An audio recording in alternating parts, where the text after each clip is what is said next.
Shamaya, you did it. STL Music. Is that good? Welcome back to the show. So listen up, we back in the game. Sweet believe we got the flame. Motivated to the fullest every single day. We wake up, get it in every way. Working the two in the global inspiration. Talk this sports and top news, no hesitation. Sweet the league is back. We always coming back, that's a fact. Wanna tell them that STL Music, look what we did, where we at. Coach Jill in the house with the flow so tight. Every girl, rubber rock stats, we unite. Yeah, the best show, Monday through Friday. If this ain't different, they lying. We got the energy. When I say sweep, you say the league. Sweep the league, sweep the league, sweep the league, sweep the league. San Antonio, let's go. Sweep the league. Sweep the league. Sweep the league. San Antonio, let's go. Hey, it's Rain Fernandez, and you're watching Sweep the League. Be sure to follow me on Instagram, Twitter, and TikTok, and Facebook at Rain Fernandez, Rayne Fernandez. Hi, it's Sherilyn, and you're watching Sweep the League TV. Follow me on Instagram at official Sherilyn for more content.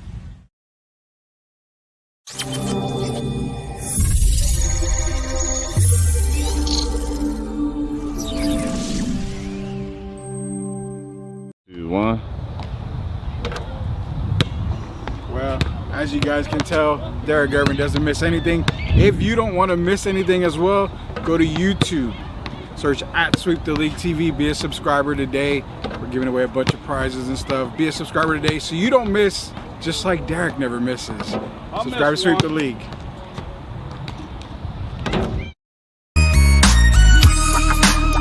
Hey, this is George Iceman Gervin, and you're listening to Sweep the League Radio.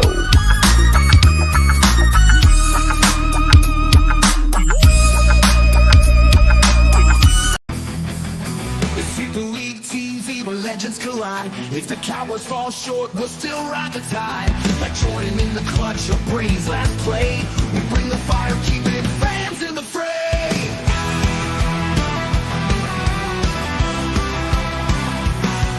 Coach Gio and Rudy calling the shots with Derek Gervin, straight Hall of Fame thoughts.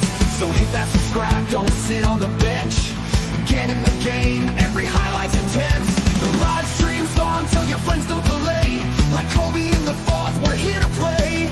Sweep the League TV, where greatness resides. From the blogs at the drive, till the halls on the rise. We're all in on sports, NBA, CFB, and more for fans.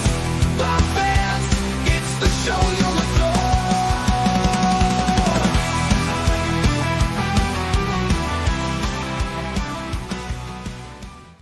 Hey, what is up, everybody? Welcome to Sweep the League. We're back, and yeah, you can see a poster board behind me. That's weird, man. No, it's not weird. Actually, I'm getting ready to do some photography, so I have to set up a little thing behind me. So don't worry about the poster board. Nothing, no secrets or anything in the background. For those of y'all that may be wondering, it is a Thursday Throwdown edition of Sweep the League. It's going to be myself. It's going to be the Hall of Famer Derek Gervin. Getting in some NFL news. You've got some coaching news that we're going to talk about. Something that we mentioned actually on Tuesday night with Derek and Coach Gio involves Mike Tomlin. News is coming out. I will say you kind of heard it here first from us, and then everything started coming out today from what we talked about. We're going to get into that. Also, we've got another caught off guard moment. We'll see if we can catch Derek a little off guard on that as well. A lot to get into tonight. Going over again, Texas Longhorns and Ohio State tomorrow. Got a big NFL weekend, so let's not waste any time here. Let's bring him in, the Hall of Famer himself, Derek Gervin. Mr. Gervin, how are you doing, man? I'm good, man. How are you? I'm good. Fresh off of a win from my daughter, Joanne, and her team. So that was a good game. She actually she let loose her inner Bruce Bowen and Dennis Rodman defense mentality and caused havoc. So yeah, she's working on her jump shot right now. But yeah, definitely a good night for my daughter and her one step at a time. Congratulations, young. Appreciate it, man. We've got a game going on tonight, Derek, and as of last I checked, it was 10 on. Yeah, third quarter, 10 all. Notre Dame, Penn State right now. Very good game. Winner moves on to the national championship game. So I think it's going to be a close one as we speak. You still feel good about your Irish going into the last quarter? Yes, I still feel that they'll come out. It might be on the last possession, but yeah, Notre Dame wins tonight. Yeah, and I took Penn State, so we're gonna see what happens there. Tomorrow night's the big one. Tomorrow night's Ohio State, Texas. I don't think you're gonna change your pick. I'm not changing my pick. I'm sticking with the Longhorns. You're sticking with the Buckeyes still? Well, Rudy, I was going to call you earlier. I thought about it. I was as close as a person could get to changing their pick.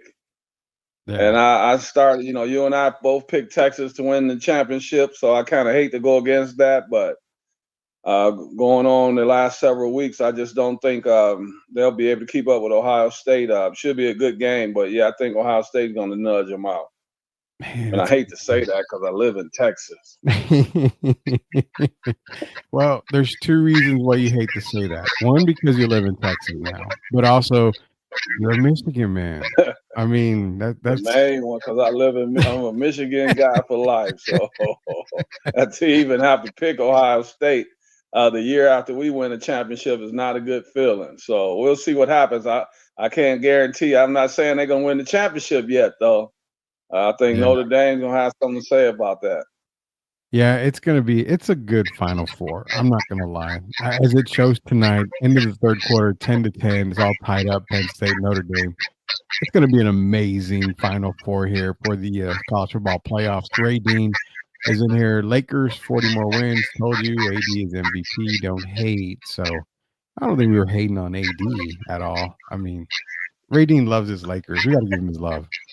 Wait a minute. Let me read that. It says Ray 40 more wins. 40 more wins. It says told us that AD is the MVP. Is he talking about 2025, 26 or this year? Apparently this year, I think, is what he's talking about. 40 more wins. There's only 40-some games left. Yeah. Well, I mean, a Laker fan is going to Laker fan. Yeah, Lakers fan's going to Laker, man. We don't hate Ray D. We love everybody here, man. There's no doubt about that. We love everybody here. You want to support your team? I give Tim the spotlight all the time when he plays Pluto Blue Devils because he always gives me crap about the Blue Devils and the Tar Heels. So, nonetheless, man, Derek, we're going to start with NFL news now. We did see. He's fixing it now. 55 total, his bad. So he says they're going to win 55 total games. So that's his call right there. This year he's calling 55 wins. Is what he's saying. 55-27. Oh my goodness. All right. Well, good luck with that. We'll see. And Tim's saying, yeah, it's this year. But one thing we talked about was Mike Tomlin on Tuesday night. You, Gio, myself talked about the possibility of Mike Tomlin not being the Steelers coach after this season. Why? No quarterback is signed. Najee Harris is an unrestricted free agent. Jalen Warren's a restricted free agent. The receiving core, pretty terrible. Lo and behold, we said, you know what? Mike just needs to leave. He needs to walk away. This is probably going to be his last year to do anything with Pittsburgh. Well, everything on the news today about Tomlin is teams are asking if they can trade for him. I mean, you have some Jacksonville Jaguar fans saying that they'd give up the 5th pick for Mike Tomlin in this year's draft. So it's weird how we talk about it Tuesday. Media starts coming out with it today, and not only media, but First Take. Take Mike Tomlin. You're asking me, should Mike Tomlin entertain leaving the Steelers? Yes. For the Bears? Sure, if you're Mike Tomlin. Right. Because you haven't got me a quarterback. Now, do I think that the Steelers should entertain trading Mike Tomlin? I've seen that obviously had in the conversations. I think it's the dumbest thing I've heard in the NFL this season, that the Steelers should entertain moving on from Mike Tomlin.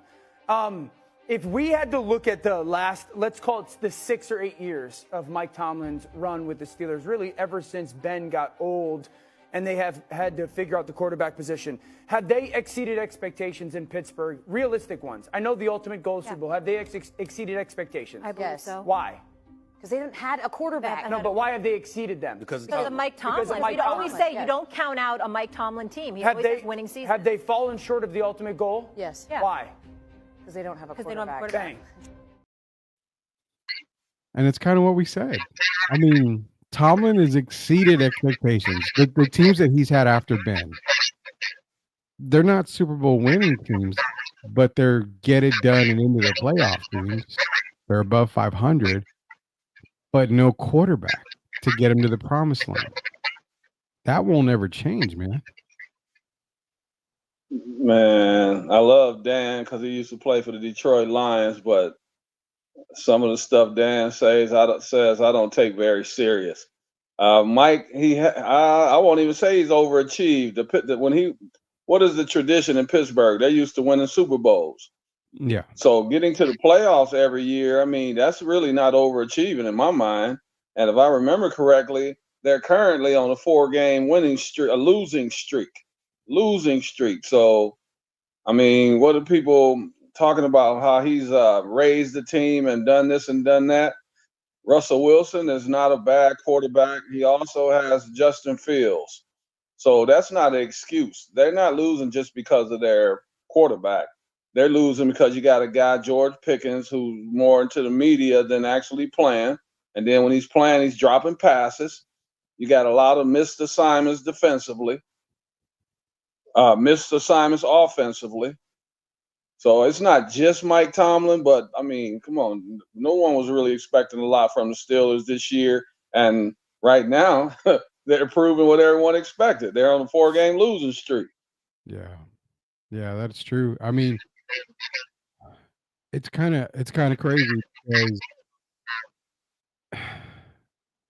they always win. You know, they're always going to win. And that's a Pittsburgh Steelers type of thing. They're always winning. But can they win any more? The question. I mean, legit question. Has Mike done all that he can for Pittsburgh? It's time for a change. Mike Tomlin's a really good coach. I don't think the Bears will take Mike Tomlin because right now it sounds like they're interested. We already know they're interested in Mike Vrabel. And now hasn't Pete Carroll's name come up? Yeah. So I think that they would entertain Pete Carroll before they would entertain Mike Tomlin at this point in their careers. I know Pete took off a year or whatever to rejuvenate himself, and now he's ready to get back into the coaching. But I think he has something in common with the Bears that Mike Tomlin has never had, and that's a quarterback from USC. Yeah. A school he's very familiar with. And I think that right there alone gives him the upper hand over Tomlin or Mike Vrabel when you talk about going to that particular team. Oh, God, man. It's tough. I'm not going to lie. It's tough because I really think Tomlin I think he's done all he can in Pittsburgh. And, you know, if he goes to the Bears, then can he win with the Bears? I mean, Caleb Williams is not exactly the best quarterback there. He doesn't make a whole lot of sense for the Bears, but is it worth Mike Tomlin's time going to a rebuild in the quarterback position? I guess is the question. Right now, Caleb is probably rated over Russell and Justin Fields. Probably. So whatever happens with him, I wish him well because he's had a very good career. I won't say great career at Pittsburgh, but he's had a very good year, made the playoffs every year. But as you know, it's all about getting to the big game and winning the big game. And Pittsburgh hasn't done that in quite a while. So if they were to move on from him, I mean, it wouldn't be a total shock for me. I got you. I'm getting some information back that I'm getting some feedback on YouTube that my mic sounds a little weird. I apologize. That's not really, really bad, but I'm trying to fix it as we go here. So I would say give me a couple of seconds here. I'll hopefully get it fixed on the commercial break. But it's where other places could Tomlin go if you had to pick places? Well, Tom Brady look like he's taking over with the Raiders. As you see, they had fired Antonio Pierce, and now they fired the general manager. So there are several teams out there. I mean, you got Jacksonville, you got many teams. The Saints.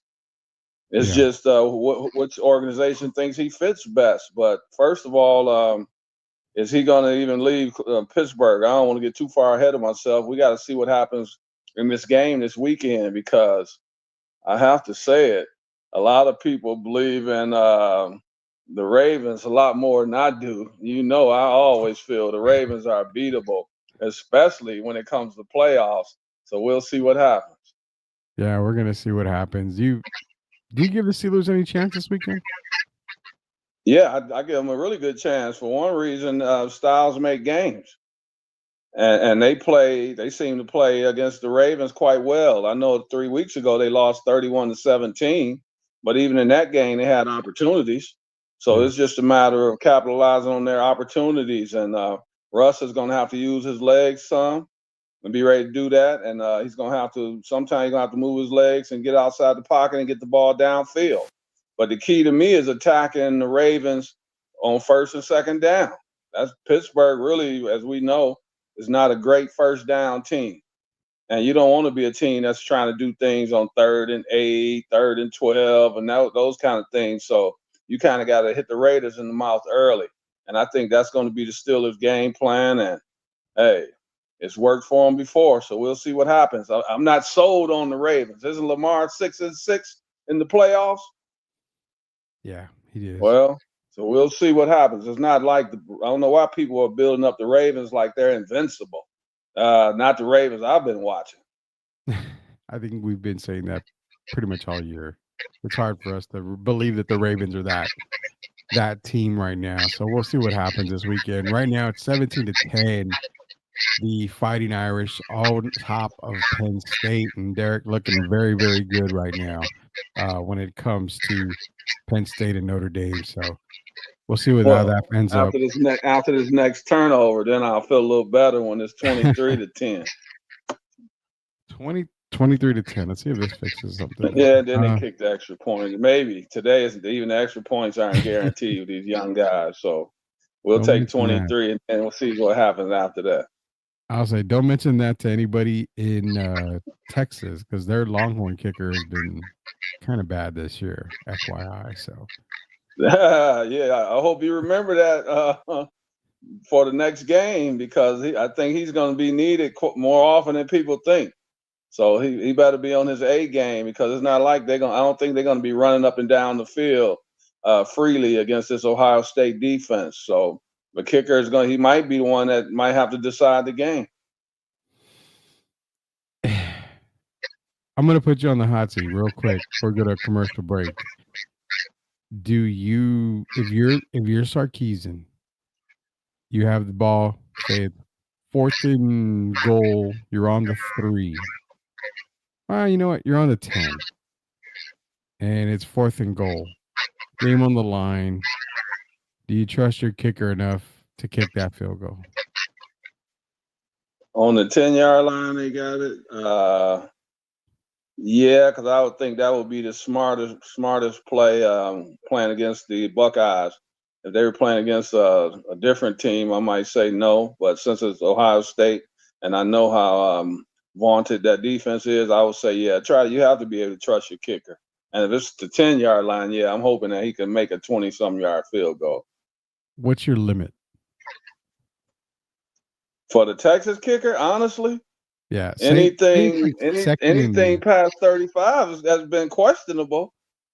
So even if it's, 4th and 5, 45 seconds in the game, you're down by 1, and you're on the 35, you would go for it at 4th and 5 or trust him at that moment, knowing the game's on the line?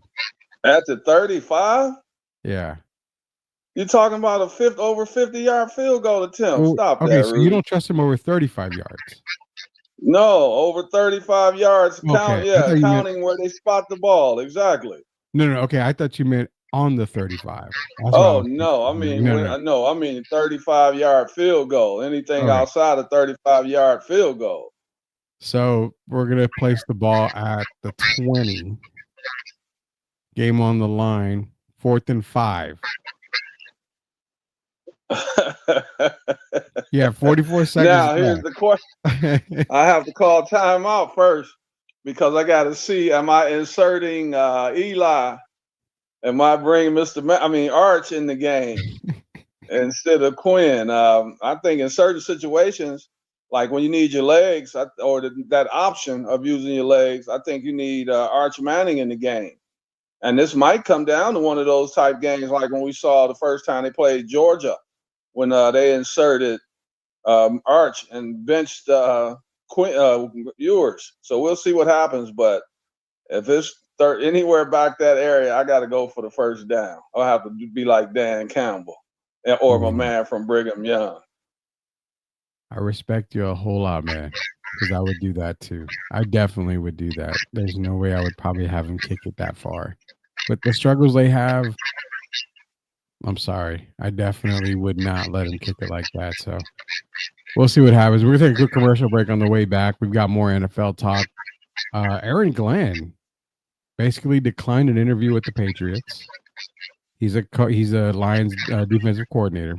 I pegged him to go to the Saints. I think he's ready to go to the Saints. But Ben Johnson doesn't really sound like he wants to be a head coach right now, Derek. And people are kind of getting on his back over it. I actually agree with him. We're going to have to talk about that on the way back, man. Okay. We'll talk about it on the way back from commercial break here. Hall of Famer Derek Gervin, Rudy Campos, Peter Sweep the League. We'll be back.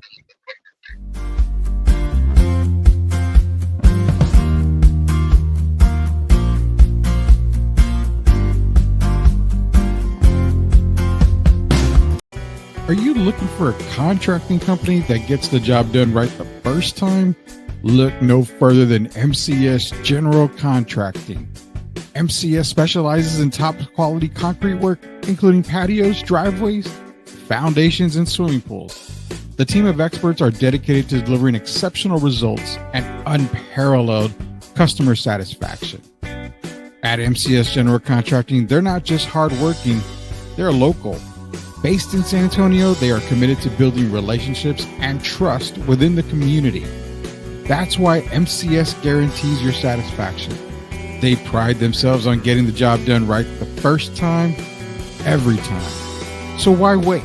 Contract MCS General Contracting today to schedule your project and experience the difference for yourself.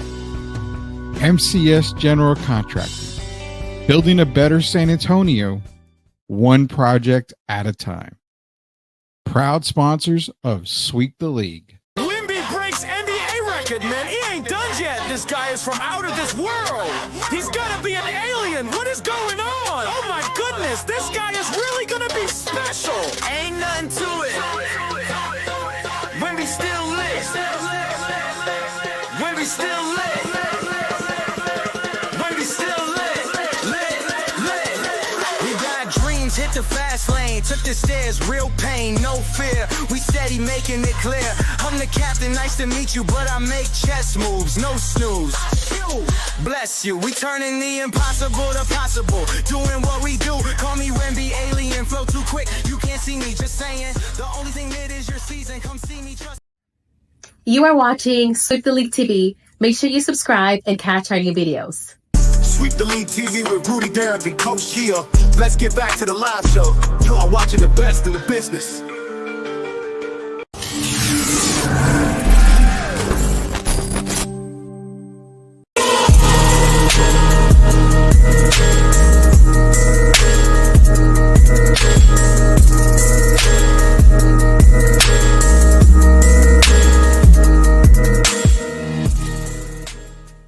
All right, welcome back to Sweep the League. It happened. Man. I saw it. Score 17-up, 17. I'm not even watching, but I'm trying to bring them luck, but I know I'm keeping up with the game, man. It's sad. 17-0, man. It's Penn State, Notre Dame. Again, apologize for the the side on my side, the mic, I'm having a little bit of issues, but we'll try to get it fixed out. If not today, I'll get it fixed by the next show tomorrow. So, but yeah, Hall of Famer Derek Gervin, Rudy Campos Jr. We left to talking about Ben Johnson. I got a video on Ben Johnson. Here's what he was saying at the press conference that he's got. There's a lot of things that go into it, a lot of reasons and dynamics that play a part. Something that really resonates with me is, okay, 8 openings this past year. What would you set the over-under in 3 years? How many still have jobs? I'd put the over-under at 4.5. I would say there's a good chance 5 of them are out of jobs in 3 years, you know? And so when I look at it from that perspective, if I get the opportunity to go down that road, it's about how do I get to that second contract? How do I set myself up that the stars need to align? I'm not going to do it just to do it. I love what I'm doing right now. Love it. I love where I'm at. My family loves where we're at. Love the people that we're doing it with. And so I'm not willing to go down the other path yet unless I feel really good about how it's going to unfold. You got Ben Johnson, man. And I don't disagree with him, Derek. I think he has the opportunity to get a head coaching job somewhere. He'll wait on it. There's no good thing out there for him to take it. There are some good teams out there to take, but the difference is, will the team give you a chance to build your team? Aaron Glenn should be listening to his interview and copying it, plagiarizing it, basically, because I hope that's how he's thinking as well. Some coaches, I heard Ben say 3 or 4 years, but we've noticed lately there's been some coaches only get 1 year. And we just saw 2 of them with Antonio Pierce and Mr. Mayo. So it's got to be the right situation today. We look what happened to Mr. Peterson. What did he get? 3 years? Yeah. So you just got to make sure it's the right situation, man, and probably a team with a good history. And that's what it's going to take, I think, now for these coaches to leave a good program that they're already with as a defensive coordinator, offensive coordinator, and uproot and go somewhere else, and have to send their family, uproot their family as well for a situation that you know is going to be a failure a couple years down the road. Yeah. You know, it's crazy, man. It's crazy. And again, really quick, guys, for those that are joining, JD White's in here. Sounds a little muffled. My mic, like I said, I'll get to work on it as soon as I can here. Apologize for that part, but man, you sound like Shaq. Big deal. No. Well, I don't want to sound like Shaq too much. I mean, I'd like to have Shaq's money, but I don't want to sound like Shaq too much. Is it because like I'm talking dark or talking loud? Like, how does it sound? It was a little muffled, but I hear you clearly now, more so than I did about 15 minutes ago. So maybe hopefully the people on YouTube can hear you better as well.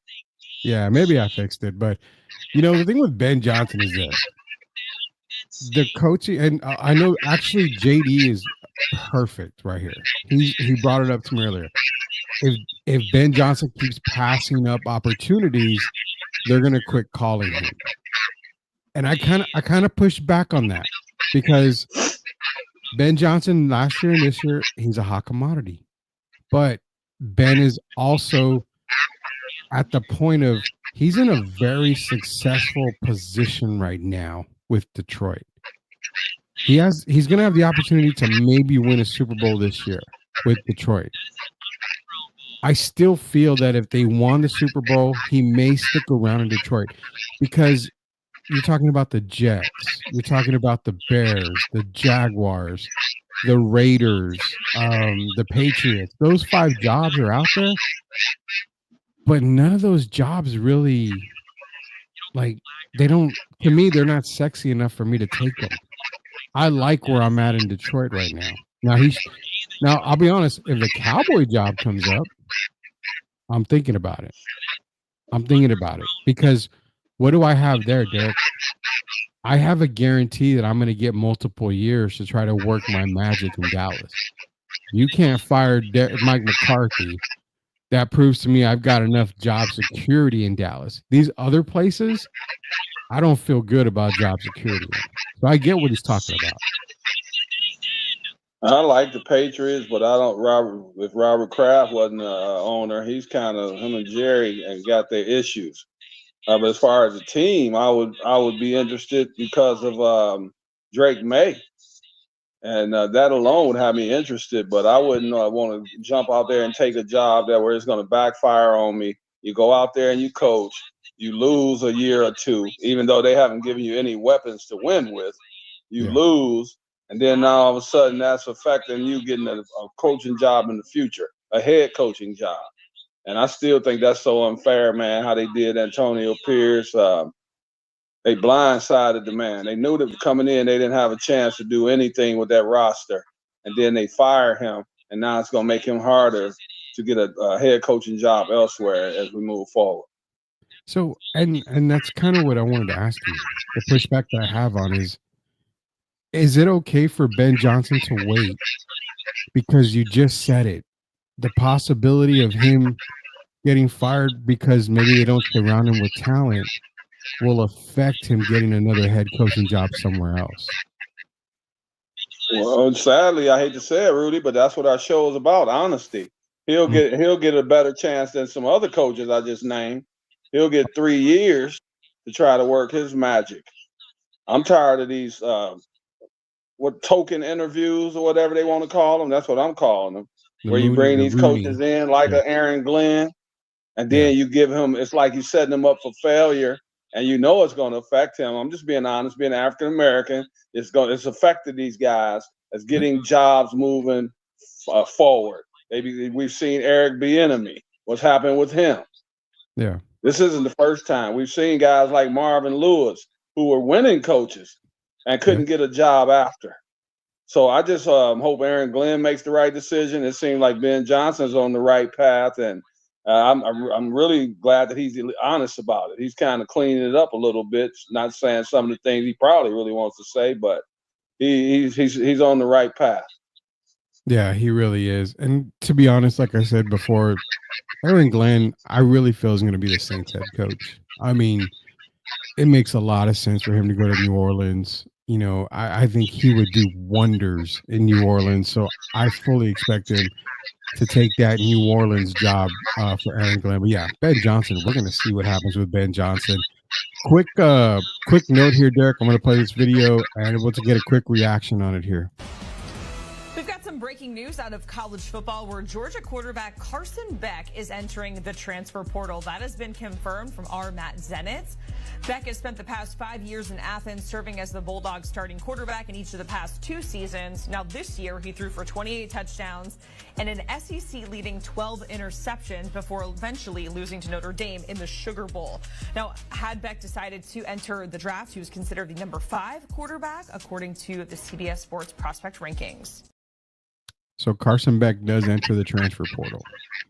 Now, the 3 teams that are on the list that supposedly are the favorites, Texas Tech, Miami, and Ohio State. Miami being the number 1. I still feel if Quinn Ewers enters the transfer portal, which I fully expect to happen, I still feel he goes to Ohio State. I can see Carson Beck going to Miami, but I kind of posted on social media, if you're one of these top quarterbacks, you don't want to go visit, North Carolina and see what Bill's got to offer, because I think he's got a little bit of experience getting some good quarterbacks into the league, and probably has a little bit more pull than Ryan Day or whoever is going to be anywhere else. What do you think, man? I think Carson needs to call Bill and see what's up. It's good from a publicity point and, the name, image, and likeness and all that. But the bottom line is wherever Carson Beck goes, he's already had basically 5 years of experience. Yeah. The last 2 with Georgia, and he's still in college. If they said he's going to be a top 5, number 5 quarterback, to me, if it's me, myself, speaking for myself, I'm taking that opportunity. Because, sometimes the grass is not greener on the other side, and he could have a worse year than he had this past year and then be off the draft board basically altogether, or definitely not in the first 3 or 4 rounds. So I hope he makes the right decision for himself. As I'm sure his family will be talking to him and the other people around him in his corner, but Even if he goes to North Carolina, he's only gonna have one more year, and he would have to produce. Even if he went to Miami, which he's projected to go to Miami, I don't think he has a successful season in Miami. I mean, you're talking about a lot of their top guys are going to be gone. So, I mean, it depends on the recruiting class coming in and some of the players they have. Honestly, Carson Beck, he's better than Shador. I'm saying it now. I mean, I have him rated higher than Shador. So to me, they're putting Shador ahead of a lot of people. So that puts him in the top 4 for me. And you're right, it's going to be a 5th year, but I don't see him having a Bo Nix type of career. Bo Nix had success when he went to Oregon after being at Auburn. So he's not going to have that same path, which I guess I don't understand why he would transfer and either not return back to Georgia or just go pro. I can't answer that. I don't know. It's crazy. You know why he's not returning to Georgia, because they've already told him that they have other plans for next year. Yeah. So even that alone, that doesn't raise your draft stock. So I don't know what's going through his head, but to have to leave a school after you were just one of the in the playoffs, one of the 12 teams, and at some point in the year, you guys were number 2 in the country, I believe, number 1 in the country. Yeah. And then you have to transfer over the summer, man. I don't get it, but I guess Carson would know better than you and I. Yeah, wishing the best of luck to Carson Beck out there, man. We'll see what happens with him. We're coming to the end of the show. It's going to be a quick show tonight. We're coming to the end of it. We're going to do our caught off guard, and who knows, we may still go the full hour because this is a caught off guard that I saved for you, and I really want to know what you think on this. Here we go.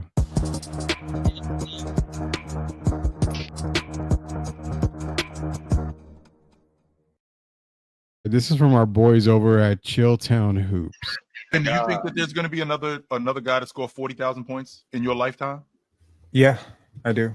Oh. I think that I think they're going to allow players to come out of high school again. Well, so, first of all, like how LeBron? Okay, first of all, like how LeBron did it is crazy because it required longevity.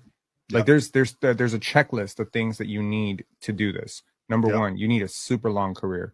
Number 2, you need to sustain an incredibly long peak. Number 3, you need to be super durable. You can't be missing seasons, right? If you look at how many points, not games, seasons. Like you can't be missing a quarter of a season. Like this is a marathon. You got to keep up, right? Like you got to be like that Mikal Bridges type of durability to do this, but like 10 times Mikal Bridges' skill. And you got to be in a high octane offense that produces a lot. I don't know if Jason Tatum has a chance, but the way that guy's shooting threes right now, the fact that threes are going to continue going up and up and up. I mean, you could be part of like a really high octane offense and maybe just by osmosis. I don't think you're ever going to see anyone do it like LeBron did it, but you could see a guy like Luka if he plays long enough. I just don't think Luka's going to play long enough because I don't think he takes care of his body the way LeBron did. So it's like it's really rare, but I think you don't have to quite get to LeBron to get to LeBron, if you get what I'm saying. So 40,000, Derek. Now, I started thinking you've got records that'll never be broken. Nolan Ryan's no-hit record. Nolan Ryan's strikeout record. I mean, there's Joe DiMaggio's hit streak could be broken, but it's almost impossible to get to that point. I mean, the 40,000 mark. Do you possibly see a player? Do you think somebody can play that long, score that much, and be that durable to get to 40,000? That's a tough one for me. I don't even know today if guys want to play that long. We got a lot of guys that are injury prone, and it's possible someone comes along in the next several years that's possible, but I don't know because we don't know. That's the man above. We don't know who's going to have durability. LeBron can be as durable as he wants, but if it wasn't the man above, it has all the power. So the 40,000, I think is reachable. But it's going to take, like you said, you're going to have to be having some hell of a years, and you're going to have to be durable. That's a heck of a milestone. But somebody can reach it with the 3-point era, but the guys that are playing currently, I don't see any of them. KD has the best chance for me, and then like you said, Luka. But I don't even know if those guys want to play that long today. So I would say right now, no, it's not an attainable goal. I'm going to throw a player out there, and you tell me the percentage, 100% he can get there. The only player that came to my mind, and it's not Victor Wembanyama, to be honest with you. Shai Gilgeous-Alexander. What is the possibility on a percentage, on a scale, that because he's going to be averaging, 30 points already for the third year in a row. Relatively young guy still. So, I mean, he's not often injured either. So, he was the only guy I figured may have a chance. I kind of say maybe on him. Yeah, I don't even know if Shai. One thing, Shai is a guy that's already grown his brand, and I don't even know if he'll stay hungry for 22 years. It's only been how many people even played 20 years? You got Vince Carter, Robert Parrish is only a handful, less than a handful. So Shai, at the pace he's at right now, he could do it, but that's so far down the line, man. When you talk 22 years, that's something not many people will ever be able to accomplish. That's almost as hard as it is to get in the NBA, to play 22 years. So yeah, I wish Shai well, but that's a long way down the road. Long way down the road. Yeah, he was really the only one I could think of. Locked On Spurs. Jeff Garcia has another caught off guard question for Derek Gervin and I. The Spurs' current losing skid is a bump in the road or a sign of something bigger. What are you thinking about the current losing skid? You blow it to Denver in overtime. You lose the lead to the Chicago Bulls, and then you lose to Milwaukee. You just get bombarded by Milwaukee. Is there something to worry about there? I mean, you started hearing Chris Paul, even Victor is saying they deserve to lose. They don't deserve wins because they're not playing good. And is there a bigger concern from an NBA aspect, from an NBA player aspect? Is there bigger concerns to worry about? Yeah, it's a big concern if you have really high expectations this season. You and I predicted for them to win between 30 and 35 games. Yeah, I had them at 30. So right now they've over exceeded that, but as the season goes down to the second half, you got to look, Rudy. Teams are going to be playing really, really hard, just like the in-season tournament. And the reason they're doing that is because if you look between, I believe, the 4th seed and the 12th seed or 13th seed in the Western Conference, look how jumbled it is. And it's the same in the Eastern Conference, I think, from 4 through 12. So teams are going to be going all out, and they're going to be doing that the rest of the season. Teams are trying to get in good standing before the trade deadline. And for the Spurs, they still don't have the knockdown shooters that they need. And, of course, they only have one superstar. And I do consider Victor a superstar. Yeah. But they only have, if you look at Victor, take him off that team for about 3 weeks. How many games you think they win, Rudy, if they played 10 without Victor? 1, 2. Well, so yeah, it's a bigger concern. So they have to surround him with a better supporting cast, I'll say. And some people say Jimmy Butler. I've heard his name, but this year I told you already, the guy I think they need more than any right to start it off would be De'Aaron Fox. And I still think they need another wing player. I don't think Harrison Barnes is the answer, to be honest with you. I think they need an athletic young guy who can get up and down that floor, like a Brandon Miller type player. Yeah, I think that's what the Spurs are missing. And outside shooting, of course. Would Zach LaVine solve that problem? To hurt all of it. Zach is another one. We've already went through the Kawhi fiasco. You don't want to go through now with Zach LaVine. He's a very talented player, but Zach's in and out of the lineup too often. And that's been over the last several years. It hasn't just happened. And I don't think the Spurs need to be looking back right now. They need to be looking at someone who's durable. You even got some guys in like New Orleans that I think could help them. You know, this guy by the last name, what they call him, the third. Oh yeah. Trey Murphy. Yeah. And even Herb Jones. I a wouldn't guy mind like Herb him. Jones. Yeah, a guy like Watson in Denver. Yeah. Guys like that, I think they need that 3-and-D guy, and I think that's what they're missing. If you look at it, I like Keldon, but Keldon is not that 3-and-D guy. They need a guy about 6'7", 6'8", can do a multifaceted guy, kind of like a Josh Giddey type guy, but a guy that can shoot that ball when necessary. Man, I was a Josh Giddey fan. I kind of still am. The guy is a walking triple double whenever he plays. I mean, not a huge triple double, but he can definitely get triple doubles left and right. Also, Jeff's back in here, and it's the S word. He's dropping the S word. I know you know it. Everybody knows it. It's been talked about a lot for the Spurs, but he's asking, are the Spurs soft? I know they don't have a killer instinct guy. That's for sure.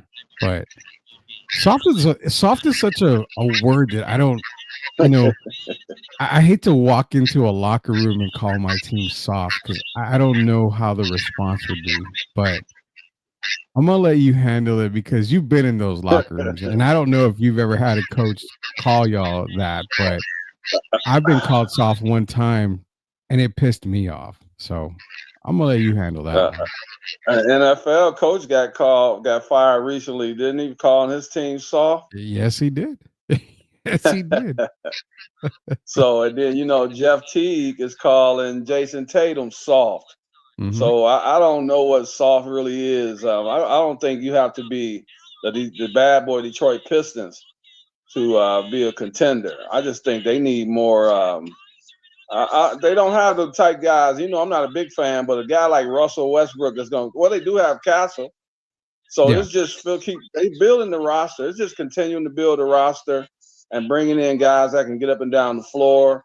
But I don't think they're soft. I don't think Castle's soft. I don't think Charles Bassey is soft. I don't think a lot. Devin Vassell, Keldon Johnson is certainly not soft. So I'm not going to call them soft. I'm just going to say they're not a team that we're accustomed to knocking people upside their head under the basket like a Draymond Green or something like that. But no, I don't think they're soft. I don't think you win this many games this early in the season if they were soft. Yeah. Hey, Jeff, if you're still in here, I want you to listen to this question that I'm going to talk to Derek about here because I saw this on social media actually. And I have nothing with the Holt family. I have no issues with them. I love all Spurs ownership because they've done a fantastic job with the Spurs. But I started to see some fans say that the possibility it goes all the way up to the owners, the Holts, how they can't make the moves that they want to make, you know, to get guys in. They're hiring the wrong GM, as in Brian Wright. They started to question everything, and they go all the way to the Holts. Now, is it fair to say this, Derek? When I look at it, I would point more at R.C. Buford than I would the Holts. R.C.'s been there. He's rebuilt teams before, and he's brought titles to San Antonio. He doesn't have the luxury of having Sam Presti with him. But if you're looking at ownership, is it more on the Holt or is it more on Buford that you would maybe hold, you know, some accountability for? Or is there just nobody? You know, because I know Brian Wright has to go to a higher up to get some stuff done. So where is the accountability? Well, man, it's hard now with RC being in a different role. I actually talked to RC in, I believe it was October. Saw him at the Gervin Center.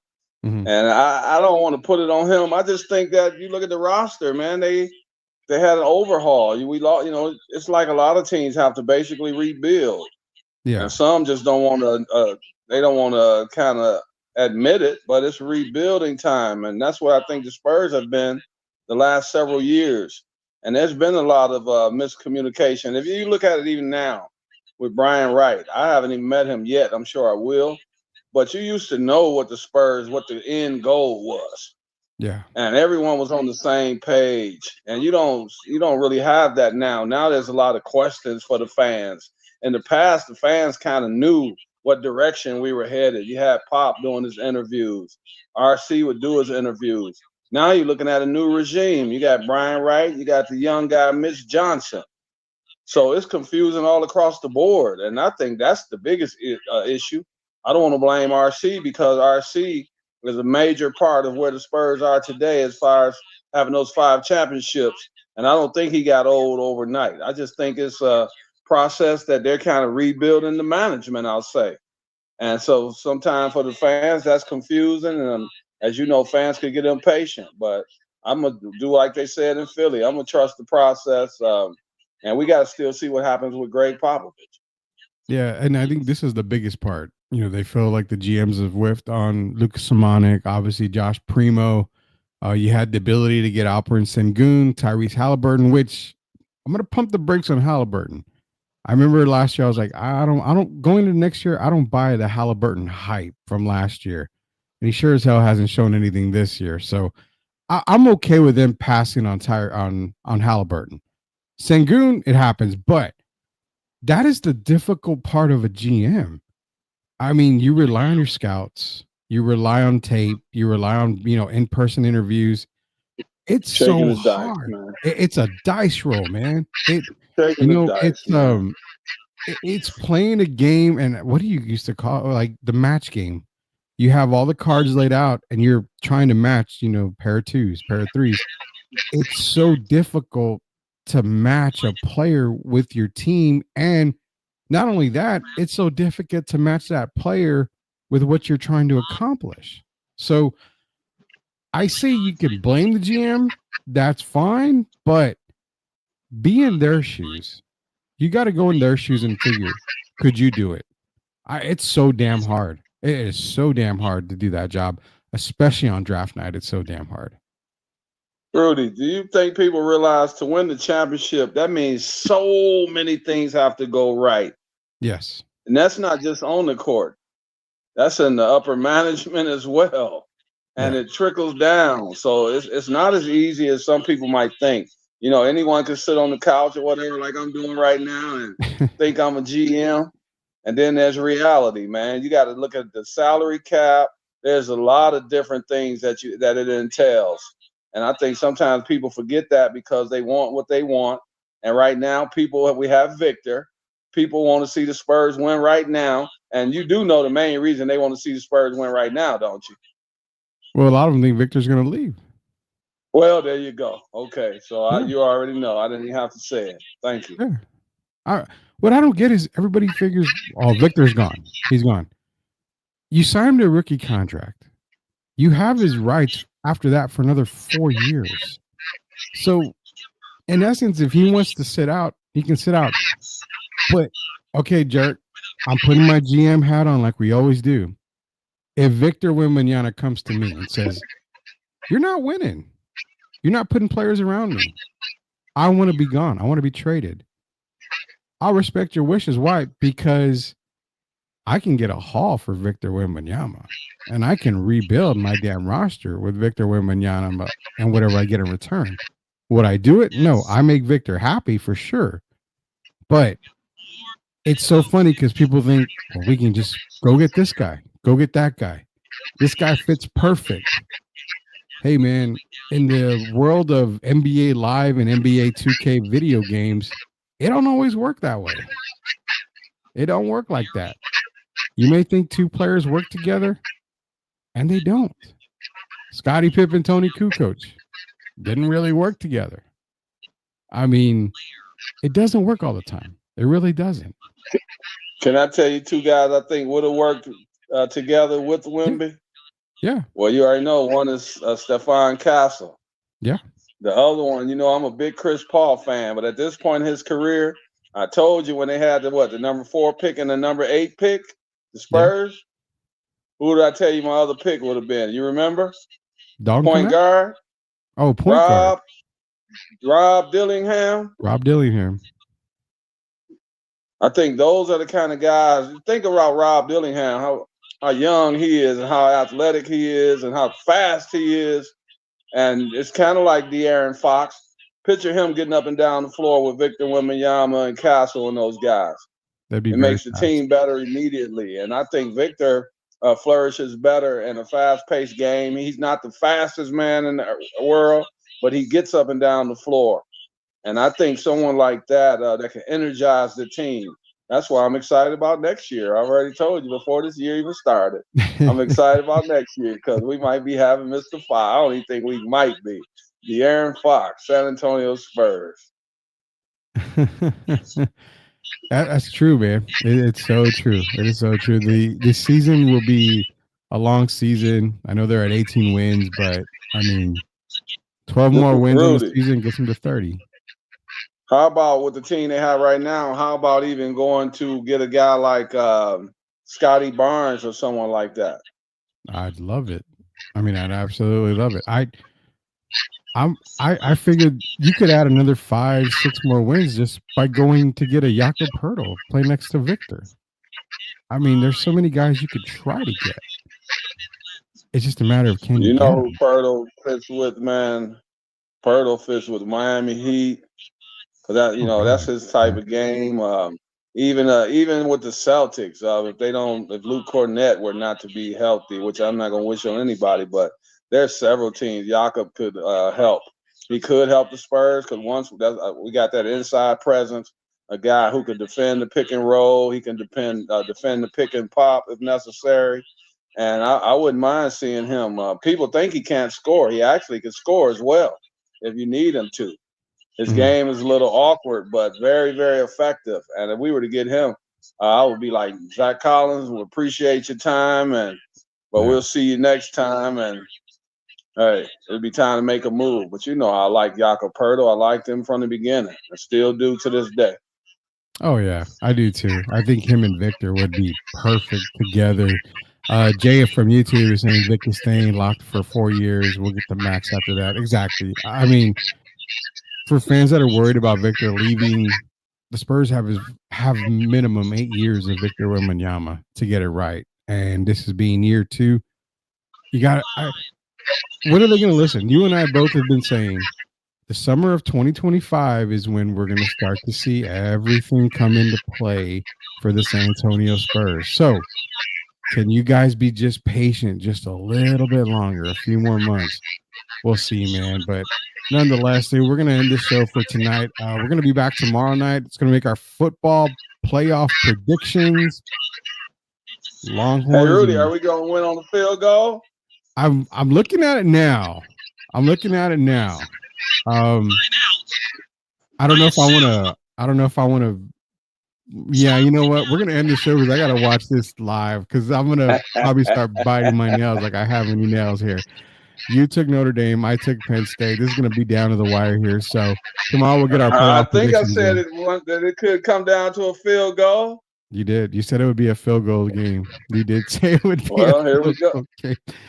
Oh my God. You know what? Tomorrow's playoff predictions for NFL. We'll also talk some more Texas, Ohio State, plus some more NBA. Appreciate everybody joining in the chat. Be sure to subscribe to our YouTube page, our Sweep the League TV. Be a subscriber today. So for Derek Gervin, Rudy Campos Jr., we'll see you later, knuckleheads, and go Nittany Lions.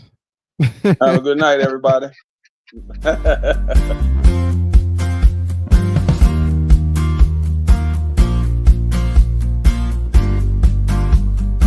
Are you a hockey fan looking for the latest on the Edmonton Oilers, Pittsburgh Penguins, and NHL news of the week? Barry and Carson Best bring it all to you on the Best Boys Center Ice podcast.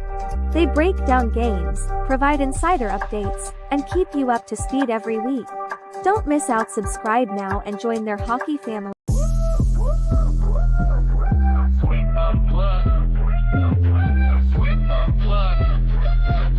Exclusive interviews with Rudy and the crew. Let's